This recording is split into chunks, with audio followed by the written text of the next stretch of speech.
Good morning, guys. It's Tony here from Fit525. Wanted to do a video today about cold weather running. It's getting cold out. It's December. It's 23 degrees out right now. It kind of sucks. So what I've been noticing a lot is people asking questions and making memes about how do you run in the cold? It sucks. It's freezing. I can't breathe. My lungs hurt. My face hurts. My hands hurt. How do I dress? I'm going to try and answer most of those questions today. To be honest, a lot of it is very subjective. What works best for you? Me personally, I'll go as long as I can without wearing gloves or a hat. Because I noticed that when I wear gloves and a hat when I'm running, I get hot. I get hot really fast. To the point where it's like uncomfortable to continue going without taking them off. The problem that I run into is if it's cold enough for me to throw on gloves and a hat in the first place, then it's cold enough to freeze the sweat when I take those off. So I end up in a situation where I'm damned if I do and I'm damned if I don't. If I take the gloves off, the sweat that built up in the gloves is still in my hand and it freezes. And I experienced this in a half marathon last year where I took my gloves off halfway through, realized that it was freezing outside, tried to put them back on, and the fact that the sweat on my hands had frozen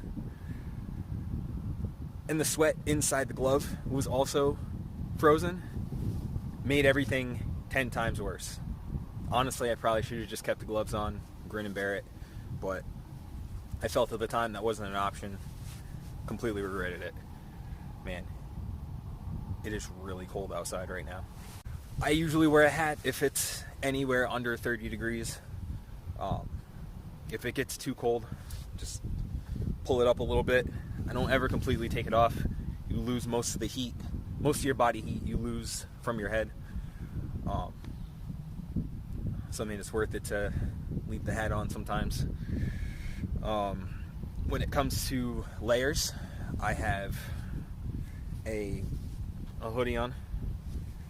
I have a shirt on underneath it, and I have a tank top on underneath that. I usually try not to layer too much because, again, once you start moving, you warm up and you don't want to overheat. You also don't want to sweat too much because once you stop, it's going to be miserable. And then bottom layers, just a pair of sweatpants. It's cold before the race. It'll be cold after the race, but during the race, you'll thank yourself. And when it comes to socks, again, everything's subjective. Right now, I'm wearing very thin socks. I'm going to regret that because it is a lot colder than I had anticipated, and I have to do 3 miles for this Strava Advent calendar, which I'll post a link in the description to if you want to join that. It's 20 minutes or 5K every day for 25 days leading up to Christmas. So that'll be fun. Another thing that people tend to struggle with is breathing in the cold. People tend to have an issue where it burns their lungs. A lot of people end up with, I know me personally, end up with like super chapped lips. And one thing that you can do it's really cold. One thing that you can do to really help with chapped lips and burning lungs is to learn to breathe properly while you're running. I know, when I was in high school, they taught you in through the nose, out through the mouth. In through the nose, out through the mouth. And I'm not going to deny, that's a really efficient way of breathing while running. I do that frequently. When I'm picking up the pace, I'm usually trying to just take in air as best as possible, so I'm everywhere. But when it's cold weather like this, train nose breathing. It's going to help.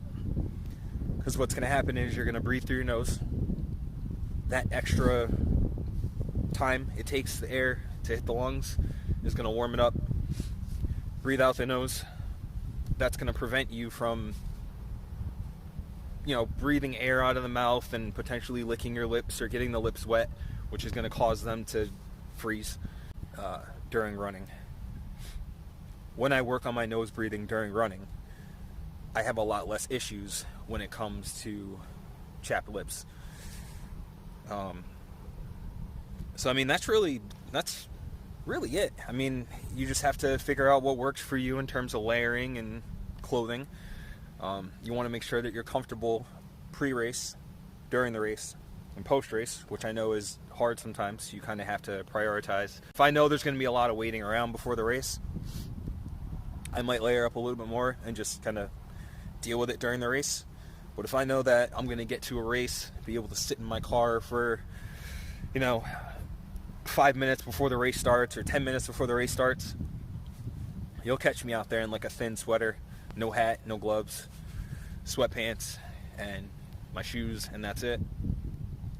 But if I know that it's going to be like, a walk to where the race starts, and I'm going to be waiting around for 10, 15 minutes, maybe hanging out with friends, I'm going to layer up a little bit and just kind of deal with it. Or if I know that it's going to be a longer race, like a half marathon or a marathon, I'm going to bundle up because I know that I'm not going to be moving all that fast during that race, and I'm probably going to get really cold. So I'm wearing 2 socks, I got an underlayer on, I got 2 layers on my body, I got a hat, I'll probably wear my gloves. It also depends on the temperature. Like right now, it's 23 degrees. I'm layered up.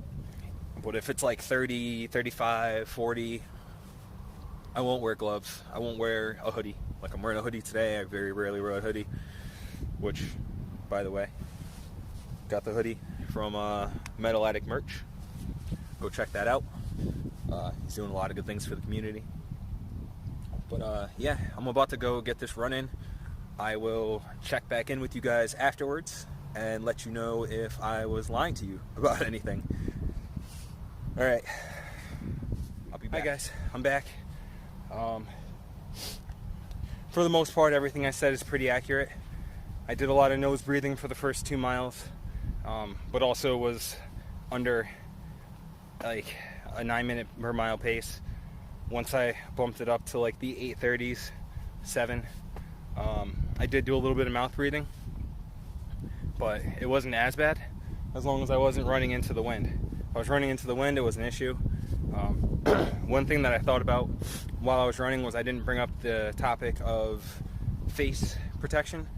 I don't recommend it because a lot of times what happens is if you wear like a face mask, you wear it while you're breathing, condensation builds up and it makes it even more cold. Basically that'll just freeze right to your face just like this, and you don't want that.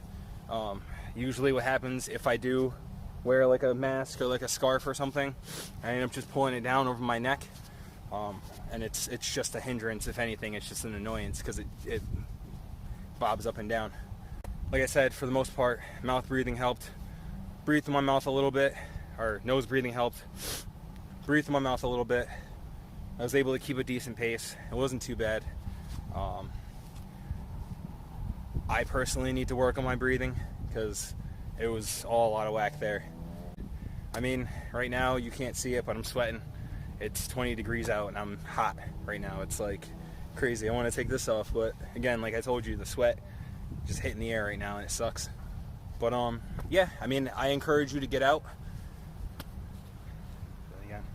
I encourage you to get out, do some cold weather running, see what works for you. Like I said, there's no right or wrong way to run in heat, cold.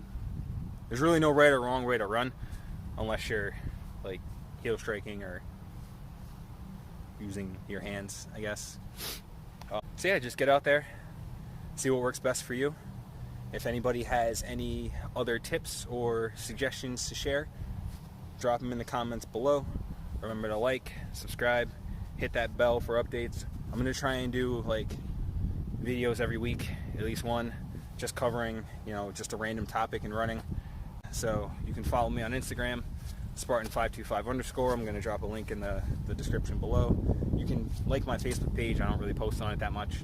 On Instagram, I do a series called The First 4 Miles, where I test out a running shoe, run it on this track here for 4 miles, come back and give you a hot take on my first impressions of it and whether or not I suggest it or whether or not it's getting returned or trashed or donated.